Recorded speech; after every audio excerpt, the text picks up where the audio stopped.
All right. Well, welcome everybody to our Impactful Projects and Planning series. I'm Jamie Asdani. I'm happy to be with you here today, and we have a guest for today's session. We have Maritza Davila, who we are going to talk about unclear leadership with, and really, what it's costing your team when there's that lack of clarity. And so Maritza is a leading operations consultant and keynote speaker who specializes in building accountable, high-performing teams that drive results and accelerate company growth. With an MBA and over a decade of operations leadership experience, she has guided organizations across diverse industries to consistently exceed their business goals. So welcome. Thank you for being here. My first question is always, tell us a little bit more about your work, about your business, about the impact that you're trying to create for your clients. Of course. Well, thank you so much for having me, Jamie. It's a pleasure. And really, my work comes from the experience that I had working with leaders, right? I was often the kind of like the operations manager, like the right hand in making sure everything happened, right? And that led me to understanding that we need a lot of structure for companies to grow sustainably and predictably. And often, most leaders in companies and organizations have a huge grand vision and are drivers, but everyone else is left to pick up and discern and, kind of hear their brainstorming ideas and then try to understand what actually matters the most and what do I need to be focused on right now. And, because that's never been clarified. Once I learned how, if we implement like an operating system within the business and had it implemented in one of the businesses that I was working with, the biggest change in how the teams was working really led me to seeing it's not my biggest mission in my business is to change the way that leaders think. Because if you can change the way that you think, it ends up changing the way that you act with your team. And that's really like my goal every time, because most times we have a control issue as leaders where we think that, we're the ones that, especially if you're a founder, right? You maybe built the business from scratch and it is essentially your child, and it's really hard to let go. But if we want to grow, we have to learn to let go. Yeah. And these are the things that often I find when working with different types of leadership and founders. And I think if we can create more clarity with our teams, we build accountable and more confident company culture within our employees. Yeah, that's I think that's really interesting. And then because I mostly work with nonprofits, there's that founder syndrome of sort of, you started an organization and how do you grow it? And when it's just you and a handful of people and how each other thinks, you don't have to have that kind of clarity and those sort of systems in place. And often, people will bring me in to help them with project management and collaboration at a similar stage where they're trying to grow. And it's like, but what, the 2 or 3 of us or 5 of us or 10 of us were doing just isn't working as you sort of scale up. So how does being unclear show up emotionally sort of for leaders and team members? Yeah. So like I said, unclear leaders create uncertain teams. But with research that Gallup has created, it shows how if we have poor clarity within organizations, there is a 50% higher chance of turnover, and companies are 40% less productive.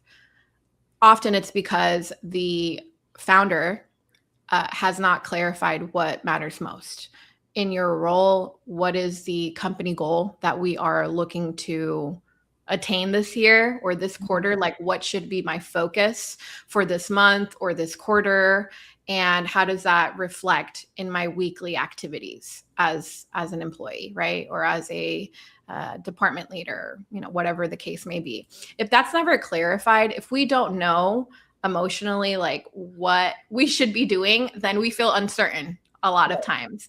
And we're frustrated often because frustration from the leader and frustration from, the person under them, because they don't know what they should work on first, or maybe they did something, but they didn't do it the way that you wanted them to do it because it wasn't clearly communicated what it was that you wanted. You want someone that could just like read your mind, and like, that's not, that doesn't, I've been married. I think I told you, like, this is my, 9th wedding anniversary, and like, we're still figuring it out, right? Like, I still, and this is someone that you're with all the time. So imagine as an employee, right? You need to have a lot of time to really clearly understand the founder's preferences and how they want things done. But if they struggle with clear communication, which is part of leadership, and giving clear feedback, then you never know like why you're not doing a good job. And that's really, it boils down to that, is like understanding what a good job looks like in this role. Mm-hmm. And when they don't do a good job, being able to clearly communicate what you need to do next in order to get it there, right? And what we need to fix. So I'm wondering, and I'm going kind of off on a tangent.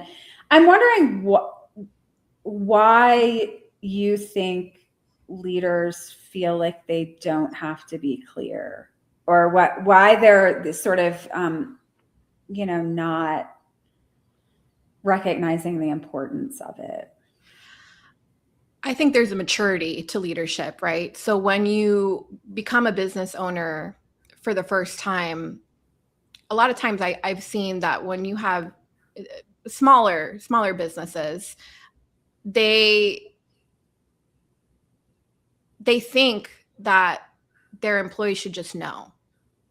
And they say things like, it's common sense, right? And they think everything is common sense, because to them, if they were to do it, it would be common sense to them because they've already done this role, or, they understand all the context. But often I think that we should, once you start growing in your maturity within leadership, you realize I can't blame my team, right? Like, I need to take accountability for how can I become a better leader and give them the best direction, because that's a big part of the role, right? And understanding, how do I give clear direction? And just like if you take any communication, anything, if you read a book, if you listen to podcasts and talk about communication, one of the things that they say is asking the question of, look, this is what I heard. Did I hear correctly? Right. So if we're able to communicate to our team in a way that they understand us, like, that's up to us. That's not the employee's job to understand what it is that you're saying. It's your job to be simple and easy to understand, so that the person that's hearing it receives the information and can execute correctly on it. And I think that the reason that most leaders often kind of just blame it on the team, like they should just know, is because I don't think that sometimes I think it's a lack of accountability and humility that they are missing, that you start learning, because the leaders that are the most humble and accountable that I've worked with, like, they always blame it on themselves. And so if you blame it on yourself, it's a good thing, because then you have control to be able to change it. You can change it. You can't change other people, but you can change the way that you lead, and the way that you communicate, and the way that you're able as the founder to have so much change in the culture. And it's not until you take that and you drink that horrible cup, right, of like, this is my fault, that you start to, I think, go to another level in leadership and understand, okay, yes, it matters who I have on my team, but I'm the one responsible for recruiting them, right? And like hiring them. And 2, it's also my job to develop them. So what is it? What can I do? And it's a conversation you can have even with your own team, but you can start thinking, well, how can I clearly communicate to someone, this is not the job and they're not doing it right? Like for example, I know someone that recently got a job and they're like a customer success manager. And they sent them like the 30, 60, 90-day KPIs of like, if you're hitting these things, then you're doing a good job and you're on par with how fast we want you to grow. And I noticed that in the second month, they said something that was, in my mind, could be clear. I read it and it said something like, you are completing tickets on par with the rest of the team. I would want to know, or have a minimal ticket like backlog. That's what it said. And I thought to myself, what's minimal? Yeah. Is that 5? Is that 10? Is that 20? Right. Like, what's minimal, right? Like we could be a little bit more clear about that. And then second, what's on par with the rest of the team? What's the average ticket response time? Is it 3 minutes? Is it 1 minute? Is it 5 minutes? Is it 15? Right? And so sometimes as a leader, when you first start out, you're not sure about these numbers and we're vague, which is confusing to people. But if I tell you, hey, you need to complete tickets you need to have an average ticket response time of under 3 minutes, that's pretty clear. Right. Yeah, no, that's a great example because I think, I think particularly with the founder syndrome, people are used to doing, and then, sort of leading is a very different thing. And often during growth, you're doing both. And sometimes I think the leading is hard. And so we fall back on the things we know how to do and hope other people sort of figure it out. And obviously sometimes you have employees who do figure it out, right? Yeah. Or, kind of are thinking similarly. So what are the first steps that a leader can take to kind of figure out and understand where they are lacking, where clarity is kind of missing or lacking? Yeah, well, I think that clarity comes in mine. I'm very like goal driven personally.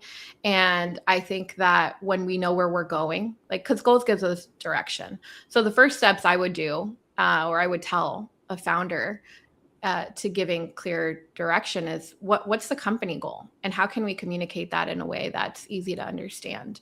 And then also, what are the employees' goals? Because we need to tie the growth of the company to the personal growth of the employee, because nobody wants to, I mean, the only employees that want to work in a company that is like, that is stagnant, they're not going to grow in their position, they're not going to get promoted, or they're not going to grow in how much they're going to make, are people that are comfortable, right? People that don't think they're capable of probably achieving that, or people that just, they want to stay, they're comfortable in where they're at.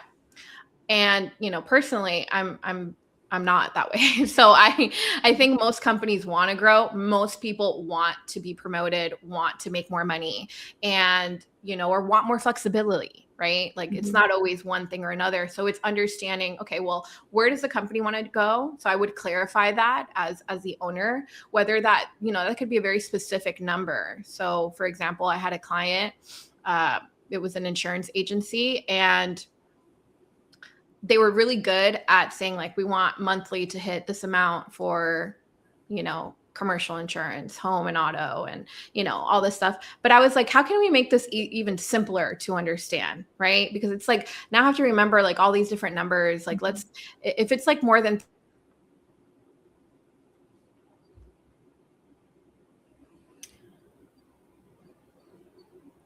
I don't know if anyone else is experiencing this, but I think you're frozen. And hopefully it's just me. But I think you may be frozen. I'm going to try to remove you and bring you back. Yeah, unfortunately, it looks like we may have lost Maritza. And there you are. Yeah. Okay. Sorry. I don't know what happened there. So anyway, you were saying kind of setting goals and that you were going to make it simpler. That's where I lost you. So I'd love to hear. So, oh no. Oh no.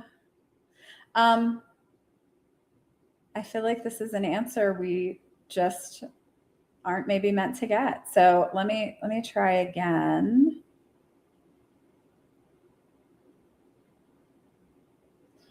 Let's see.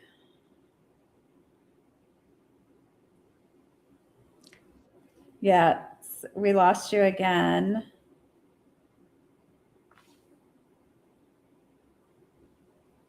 Can you hear me okay? Yeah. Okay. This internet. Losing you right at the critical point where we're going to get the answer. Oh no. Yeah, you seem frozen again. Shoot. All right.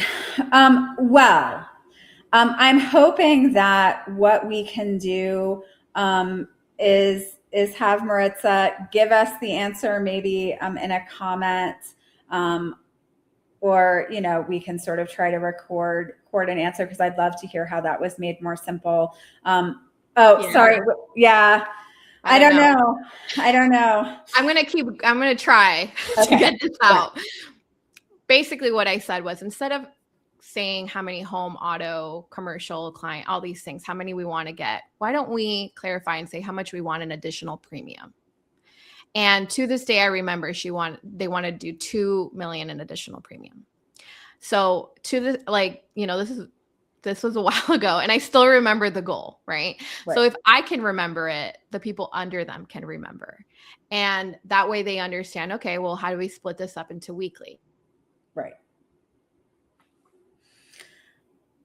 So, yeah, and unfortunately you've frozen again, but that's helpful. I mean, I think, creating this environment where the goals are clear enough that people really can understand them, that they can internalize them, that they can remember them, is what you're trying to get at. That was my takeaway there. So what's the best way for folks to reach out to you? Yeah. Well, I would love to kind of make things simpler to understand and just clear, right? Because if we're clear, we can be practical and just execute on what it is, because we understand what we need to do for the company to get to the goals and to get to my own goals, right? The best way to anyone. Oh, shoot. We keep losing you. So we can, I will make sure that in the comments under the video, you can get, or it's Maritza's contact information. Oh, sorry. We lost you. Yeah. I'm sorry. I can't control. Yeah, no, it's okay. But yeah, the best way to get in touch with me would be through my website, op360.co. There, you can schedule a free clarity call with me. I love talking to founders and understanding what issues they're going through and trying to solve, some of these things. And I also have a newsletter that they could sign up for there, where I talk a little bit more about clear leadership and how can I be just. Okay. So, thank you. I'm sorry. I feel like, maybe it's a good example of when we can't hear people. We don't know. So that lack of clarity there on, kind of what's happening is, we've shown the challenges of it. So, all right. Well, thank you so much. I enjoyed our conversation. I'm sorry that we had some technical challenges here today. So thanks, everybody. Thank you for participating in our Impactful Projects and Planning series. This video and all of the videos in the series are available at yazdaniconsulting.com IPP. Thanks, everybody.